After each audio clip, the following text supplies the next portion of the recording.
Gaza വെടിനിർത്തൽ Hamas സമ്മതിച്ചു എന്ന തരത്തിലുള്ള റിപ്പോർട്ടാണ് ഈജിപ്തിൻ്റെയും ഖത്തറിൻ്റെയും ഭാഗത്തുനിന്ന് ഇപ്പോൾ പുറത്തു വന്നിരിക്കുന്നത്. ഇന്നലെ ഈ റിപ്പോർട്ടിന് ഔദ്യോഗിക സ്ഥിരീകരണവും ഖത്തർ നൽകിയിരിക്കുന്നു. ഏറെക്കുറെ പരസ്പരം സമ്മതിക്കുന്ന തരത്തിലുള്ള കരാർ വ്യവസ്ഥകൾ ഉണ്ടാക്കുകയും ആദ്യഘട്ടത്തിൽ തന്നെ ഹമാസിനോട് തങ്ങൾ ഈ കരാർ വ്യവസ്ഥ പറയുകയും അവരത് അംഗീകരിക്കുകയും ചെയ്തു. കരാർ വ്യവസ്ഥ പ്രകാരം 60 ദിവസത്തെ വെടിനിർത്തലാണ് പ്രാബല്യത്തിൽ വരിക. ആദ്യഘട്ടത്തിൽ അത് 2 ഘട്ടത്തോടുകൂടി 2 ഘട്ടമായി ഹമാസിന്റെ കൈവശത്തിലുള്ള ബന്ദികൾക്ക് മോചനം നൽകണം എന്നുള്ള 22 ബന്ദികളാണ്, അല്ലെ 20 ബന്ദികളാണ് ജീവനോടെ ഉള്ളത്. ആ ബന്ദികൾക്ക് 2 ഘട്ടങ്ങളിലായി മോചനം നൽകുക എന്ന് ഈ കരാർ വ്യവസ്ഥയിൽ പറയുന്നു. അതിന് സമാനമായ രീതിയിൽ ഫലസ്തീൻ തടവുകാരെ ഒന്നാകെ ടോട്ടലായിട്ട് മോചിപ്പിക്കുക എന്നുള്ളതാണ്. പൂർണ്ണമായിരിക്കുന്ന ബന്ദിമോചനം, പൂർണ്ണമായിരിക്കുന്ന ഫലസ്തീൻ തടവുകാരുടെ മോചനം, ഈ 2ഉം കരാർ വ്യവസ്ഥയിൽ പറയുന്നു. പിന്നീട് മരണപ്പെട്ടു പോയിരിക്കുന്ന ബന്ദികളുടെ മൃതദേഹം കൈമാറുന്നതുമായി ബന്ധപ്പെട്ട കാര്യത്തെക്കുറിച്ച് അതിൻ്റെ നിലപാട് കാര്യങ്ങൾ 2ാം ഘട്ടത്തിലായിട്ട് തുടരുകയും ചെയ്യും. അതിനോടനുബന്ധിച്ച് തന്നെ ഇസ്രായേലിലെ ജയിലിലുള്ള ഫലസ്തീൻ തടവുകാരുടെ മൃതദേഹം കൈമാറുന്നതുമായി ബന്ധപ്പെട്ട വ്യവസ്ഥയും ഉണ്ടാവും. 22 മാസത്തിന് ശേഷമാണ് ഇങ്ങനൊരു വെടിനിർത്തൽ ഏറെക്കുറെ സാധ്യമാകുന്ന തരത്തിൽ ഇപ്പോൾ പുറത്തു വന്നിരിക്കുന്നത് എന്നുള്ളതാണ് സ്ഥിരീകരണം. 62,000-ലധികം ഫലസ്തീനികൾ ഈ യുദ്ധവുമായിട്ട് ബന്ധപ്പെട്ട് കൊല്ലപ്പെട്ടു എന്നുള്ളതാണ് ഔദ്യോഗികപരമായിരിക്കുന്ന ഗസ ആരോഗ്യ ഡിപ്പാർട്ട്മെന്റിന്റെയും അതോടൊപ്പം തന്നെ UN ആരോഗ്യ വിഭാഗത്തിന്റെയും സ്ഥിരീകരണം. ഖത്തറും ഈജിപ്തും ഈ വിഷയവുമായിട്ട് ബന്ധപ്പെട്ട ഒരു സ്ഥിരീകരണ ചർച്ചയുടെ അവസാന ഘട്ടത്തിലാണ് എന്ന് പറയുന്നു. അതോടനുബന്ധിച്ച് സമ്പൂർണ്ണമായിരിക്കുന്ന വെടിനിർത്തൽ ചർച്ച ഈ 60 ദിവസത്തിനിടയിൽ നടത്താനും ധാരണയായിട്ടുണ്ട്. പൂർണ്ണമായിരിക്കുന്ന വെടിനിർത്തൽ ആദ്യഘട്ടത്തിൽ തന്നെ ഉണ്ടാകുന്ന ഒരു സാഹചര്യം വരികയാണെങ്കിൽ ഒരുപക്ഷെ ഇത് ഒരു പൂർണ്ണതയിൽ എത്താൻ വേണ്ടി സാധിക്കില്ല എന്ന ഭയപ്പാടിന്റെ അടിസ്ഥാനത്തിലാണ് 60 ദിവസത്തെ വെടിനിർത്തലിനിടയിൽ സമ്പൂർണ്ണമായിരിക്കുന്ന ചർച്ചാ കാര്യങ്ങൾ തീരുമാനിക്കുക. അതായത് പൂർണ്ണമായിരിക്കുന്ന വെടിനിർത്തലുമായി ബന്ധപ്പെട്ട കാര്യങ്ങൾ ഈ 2 മാസത്തെ കാലാവധിക്കിടയിൽ ഉണ്ടാകും എന്ന്. അപ്പോൾ ഇപ്പോൾ അതിൻ്റെ 2ാമത്തെ ഒരു ഭാഗം പറയുന്നത്, അതായത് പൂർണ്ണമായിരിക്കുന്ന നിരായുധീകരണവും അതോടൊപ്പം തന്നെ ഹമാസിന്റെ പൂർണ്ണമായിരിക്കുന്ന കീഴടങ്ങലും അടക്കമുള്ള ചില നിർദ്ദേശങ്ങൾ ഇസ്രായേൽ മുന്നോട്ട് വെച്ചിട്ടുണ്ട്.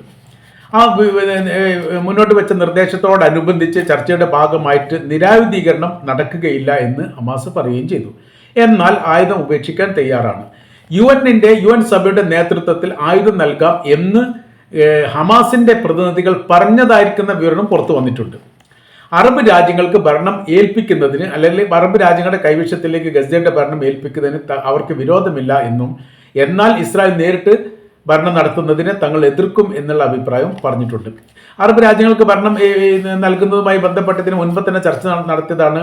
പക്ഷേ അറബ് രാജ്യങ്ങൾ അത് ഏറ്റെടുക്കാത്തത് കൊണ്ടാണ് ഇസ്രായേലിന് അതിന് വിരോധമില്ല എന്ന് ആദ്യഘട്ടത്തിലുള്ള ചർച്ചയോടനുബന്ധിച്ച് പറഞ്ഞിട്ടുണ്ടായിരുന്നു.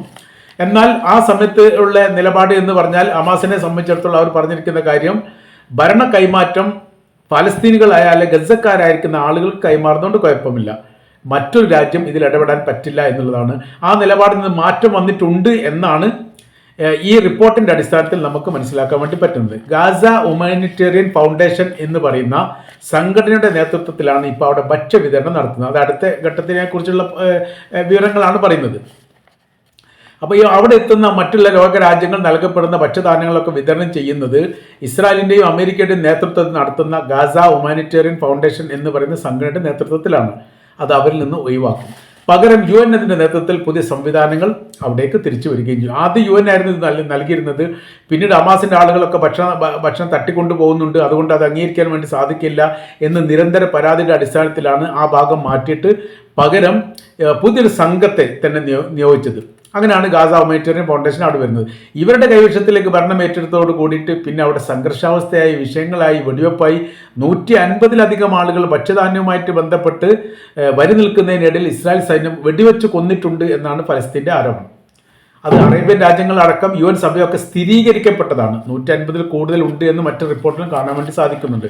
അപ്പോൾ ഭക്ഷണത്തിന് വേണ്ടി വരി നിൽക്കുന്നവർ പോലും കൂട്ടക്കുരുതി ചെയ്യുന്ന പ്രവൃത്തിയിലേക്ക് ഈ ഗാസ ഹ്യൂമാനിറ്റേറിയൻ ഫൗണ്ടേഷന്റെ ഭക്ഷണ വിതരണവുമായിട്ട് ബന്ധപ്പെട്ട സ്ഥിതികൾ മാറിയിരിക്കുന്നു എന്ന് പറയുന്നത് വലിയ ആശങ്ക ഉണ്ടാക്കുന്ന കാര്യമാണ്. അതാണ് അവിടെ ആ വിഷയമായിട്ട് ബന്ധപ്പെട്ട് പറഞ്ഞിരിക്കുന്ന പ്രധാനമായിരിക്കുന്ന അഭിപ്രായം. ഗസയിൽ അത് ഇസ്രായേലിന്റെ ഭാഗത്ത് ഇസ്രായേലിന്റെ ആഭ്യന്തര ഡിപ്പാർട്ട്മെന്റും IDF സംഘത്തിന്റെയും ചില വിഭാഗങ്ങളൊക്കെ പറയുന്നത് ഇങ്ങനെയാണ്: ഗസയിൽ 80% ഇസ്രായേൽ കൈപ്പിടിയിൽ ഒതുക്കിയിരിക്കുന്നു, അവരുടെ കൈവശത്തിലാണ് വളരെ പ്രധാനമായിരിക്കുന്ന ഭാഗങ്ങളൊക്കെ ഉള്ളത്. അതിന് 20% മാത്രം, അതായത് ഗസ സിറ്റി മാത്രമാണ് ഇനി പിടിക്കാനുള്ളത്. അതിന്റെ വലിയ ശ്രമങ്ങൾ ഇപ്പോൾ നടക്കുകയാണ്. അങ്ങനെ ഈ ശ്രമം നടത്തുന്നതിൻ്റെ ഇടയിൽ ഭയപ്പെട്ടുകൊണ്ടാണ് ഈ ഹമാസ് ഈ കാര്യത്തിൽ സമ്മതിച്ചത് എന്നുള്ള ആരോപണം ഇതിനോടനുബന്ധിച്ച് തന്നെ ഇസ്രായേൽ ഗേറ്റ്സ് വരെ പറഞ്ഞിട്ടുണ്ട്. അദ്ദേഹം പറഞ്ഞിരിക്കുന്ന കാര്യം ഇങ്ങനെ തന്നെയാണ്: ഈ പ്രദേശം കൊണ്ട് പിടിച്ചെടുക്കാൻ പൂർണ്ണമായിരിക്കുന്ന ഗസവൽക്കരണം തങ്ങൾ നടപ്പിലാക്കും. ആ നടപ്പിലാക്കുന്നതിന് കുറഞ്ഞ ഭാഗം മാത്രമേ ബാക്കിയുള്ളൂ എന്ന തരത്തിലാണ്. എന്നാൽ ഇതിനൊന്നും കൃത്യമായ രീതിയിൽ ഈ ഭാഗത്തുനിന്ന് പലസ്തീൻ്റെ ഭാഗത്തുനിന്ന് മറുപടി ഒന്നും വന്നിട്ടില്ല. അവർ പറഞ്ഞു പോയി എന്ന് മാത്രം. കോൺസെൻട്രേഷൻ ജയിലിൽ സ്ഥാപിച്ചുകൊണ്ട് ഈ ഗസക്കാരെ ചില ഭാഗങ്ങളിലേക്ക് മാത്രം ഒതുക്കുന്ന ഒരു പ്രവർത്തനം നടക്കുന്നുണ്ട് എന്ന് ചില അറബി മീഡിയകളൊക്കെ റിപ്പോർട്ട് ചെയ്തിട്ടുണ്ട്. ആ റിപ്പോർട്ടിന്റെ അടിസ്ഥാനത്തിൽ അവർ പറയുന്നു, ഒതുക്കി കൂട്ടുകയാണ്. ചില മേഖലയിലൊക്കെ തെക്ക് വടക്കൻ ഗസയിൽ നിന്നും ഖാൻ യൂണിസിന്റെ ഭാഗത്തു നിന്നൊക്കെ ആട്ടിത്തെളിച്ചുകൊണ്ട് ഒരു പ്രത്യേകമായിരിക്കുന്ന ഒരു ഏരിയയിലേക്ക് ഫലസ്തീനികളെ ചേർത്ത് വെക്കുന്ന രീതിയിലാണ് ഇപ്പോൾ ഇസ്രായേൽ ചെയ്യുന്നത്. അങ്ങനെ ആകുന്ന സമയത്ത് രക്ഷയ്ക്ക് വേണ്ടിയിട്ട് ഈ ഭാഗത്തേക്ക് ആളുകൾ വരും, മറ്റുള്ള ഭാഗങ്ങളൊക്കെ ഒഴിഞ്ഞു കിടക്കും. ആ ഭാഗം പിടിച്ചടക്കാൻ വേണ്ടിയിട്ടുള്ള ശ്രമം ഇസ്രായേൽ നടത്തുന്നു എന്നാണ് പറഞ്ഞതിൻ്റെ ഉദ്ദേശം. റഫ അതിർത്തി തുറക്കുന്നതുമായിട്ട് ബന്ധപ്പെട്ട് ഈ കരാർ വ്യവസ്ഥയിൽ കൃത്യമായ രീതിയിലുള്ള പരാമർശമുണ്ട്. അതിൽ പറയുന്ന കാര്യം എങ്ങനെയാണ്: സുജാഹിയ, ബൈത്ത് ഇലാഹിയ എന്നീ 2 സ്ഥലങ്ങൾ അതൊഴിച്ചിട്ട് ബാക്കിയുള്ള എല്ലാ സ്ഥലത്തിൽ നിന്നും കൂട്ടത്തോട് കൂടിയിട്ട് ഇസ്രായേലിന്റെ സൈന്യം പിന്മാറണം. അത് വളരെ പ്രധാനമായിരിക്കുന്ന കരാർ വ്യവസ്ഥയുടെ ഭാഗമാണ്. അപ്പോൾ റഫ അതിർത്തി തുറക്കുന്നതോടനുബന്ധിച്ച് റഫ അതിർത്തി എന്ന് പറയുന്ന സമയത്ത് ഈജിപ്തിൻ്റെയും ഗസയുടെയും അതിർത്തിയാണ്. അവിടെ ഇപ്പോൾ ഇസ്രായേലിന്റെ സൈന്യമാണ് ഈ മേഖല കൈവശപ്പെടുത്തിക്കൊണ്ട് അധികാര പ്രവർത്തികൾ നടത്തുന്നത് എന്ന് ചുരുക്കം. പക്ഷേ അതിൻ്റെ അധികാരങ്ങൾ ആരുടെ കൈവശത്തിലേക്കാണ് പോകുന്നത്? ഗസയുടെ കൈവശത്തിലേക്കാണ്. അവിടെ നിന്ന് അങ്ങോട്ട് മാറുന്നതോട് കൂടിയിട്ട് അവിടെ അധികാരം ഹമാസിന് തന്നെ തിരിച്ചു കിട്ടും. പിന്നീട് ഈജിപ്തിൽ നിന്ന് വാഹനങ്ങൾ ഗസയിലേക്ക് പ്രവേശിക്കാൻ ആരുടെ അനുമതിയുടെ ആവശ്യമൊന്നുമില്ല. ഇസ്രായേൽ സൈന്യം ഓൾറെഡി അവിടുന്ന് പിന്മാറ്റം ചെയ്യുന്നതോടുകൂടി ആ കാര്യം നടക്കും. അപ്പോൾ ഭക്ഷ്യധാന്യങ്ങളുമായി ബന്ധപ്പെട്ട് 4000 മുതൽ 6000-ഓളം ട്രക്കുകൾ ഈജിപ്തിൻ്റെ അതിർത്തിയുമായി ബന്ധപ്പെട്ട്, അതായത് റഫായുടെ അതിർത്തിയുമായിട്ട് ബന്ധപ്പെട്ട് ഇപ്പോഴും നിൽക്കുകയാണ്. അതൊരു മാസം മുമ്പ് വന്നതും അതിനു മുൻപ് വന്നതും ഇപ്പോൾ അടുത്ത് വന്നതുമായിട്ട് ബന്ധപ്പെട്ട് ഒരുപാട് വാഹനങ്ങളുണ്ട്. മാത്രമല്ല ഒരുപാട് ഭക്ഷ്യധാന്യങ്ങളൊക്കെ കേടുവന്നിട്ടുണ്ട്. കാര്യം എന്ന് പറഞ്ഞാൽ ഇവിടേക്കുള്ള ഭക്ഷ്യധാന്യങ്ങൾ കടത്തിവിടാൻ വേണ്ടി ഇസ്രായേൽ സമ്മതിക്കാത്തത് കൊണ്ട് വാഹനത്തിൽ നിന്ന് തന്നെ ഇത് കേടായിരിക്കുന്ന സ്ഥിതികളൊക്കെ ഇതിനു മുമ്പ് പുറത്തു വന്നതാണ്. ഈ മേഖല അപ്പാടെ തന്നെ തുറക്കാനുള്ള കരാർ വ്യവസ്ഥയും ഈ പറയപ്പെട്ട വ്യവസ്ഥയിൽ പറയപ്പെടുന്നുണ്ട് എന്നുള്ളതാണ്. പക്ഷേ ഇതിൽ ഏറ്റവും പ്രധാനമായിരിക്കുന്ന മറ്റൊരു വിഷയം എന്ന് പറയുന്നത്, ഇസ്രായേലിൻ്റെ നിലപാടുകൾ ഇപ്പോഴും ഈ വിഷയവുമായിട്ട് ബന്ധപ്പെട്ട് കൃത്യമായ രീതിയിൽ പുറത്തു വന്നിട്ടില്ല. ഇതിനൊക്കെ തങ്ങൾ തയ്യാറാണ്, ഇതൊക്കെ ഈ കരാർ വ്യവസ്ഥയുടെ ഭാഗമായി ഞങ്ങൾ അംഗീകരിക്കാൻ തയ്യാറാണ് എന്ന് അവർ പറയുന്ന സമയത്ത് മാത്രമേ കരാർ വ്യവസ്ഥയ്ക്ക് ഒരു പൂർണ്ണത ഉണ്ടാവും. ആ പൂർണ്ണതയ്ക്ക് വേണ്ടിയിട്ടുള്ള രൂപങ്ങൾ ഇപ്പോഴും ആയിട്ടില്ല എന്നതിനാൽ ഇത് ലക്ഷ്യം കാണുമോ എന്ന കാര്യത്തിലൊക്കെ ഇപ്പോഴും ചില മീഡിയക്കാർ സംശയം ജനിപ്പിക്കുന്നു. കാര്യം എന്ന് പറഞ്ഞാൽ ഒരു ഭാഗത്ത് ഹമാസ് എല്ലാ കരാർ വ്യവസ്ഥയും അംഗീകരിച്ചുകൊണ്ട് തയ്യാറാണ് എന്ന് പറയുമ്പോൾ ഇസ്രായേൽ അംഗീകരിക്കാറില്ല. ഇസ്രായേൽ എന്ത് ചെയ്യും? ചില സമയത്ത് ഞങ്ങൾ കരാർ വ്യവസ്ഥ ഈ ബന്ധുമോചനവുമായിട്ട് ബന്ധപ്പെട്ട വിഷയത്തിലൊക്കെ ഒരു പൂർണ്ണമായിരിക്കുന്ന രൂപം ഉണ്ടായിക്കഴിഞ്ഞാൽ തങ്ങൾ ഈ കാര്യത്തിന് തയ്യാറാണ്, വെടിനിർത്തലുമായി ബന്ധപ്പെട്ട വിഷയത്തിൽ തയ്യാറാണ് എന്ന് ഇസ്രായേൽ പറഞ്ഞാലോ ഹമാസ് അംഗീകരിക്കുകയില്ല. അങ്ങനത്തെ 2 തരത്തിലും 2 രീതിയിലും 2 അവസ്ഥയിലുമാണ് 22 മാസത്തോളം നടന്നിരിക്കുന്ന യുദ്ധത്തിൻ്റെ പല ഘട്ടങ്ങളും കഴിഞ്ഞു പോയത്.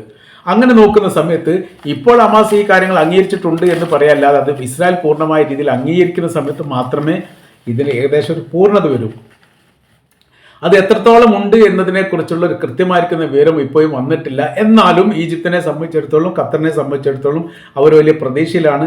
ഈ കാര്യം സാധ്യമാകും എന്ന് തന്നെയാണ് അവർ വിശ്വസിക്കുന്നത്.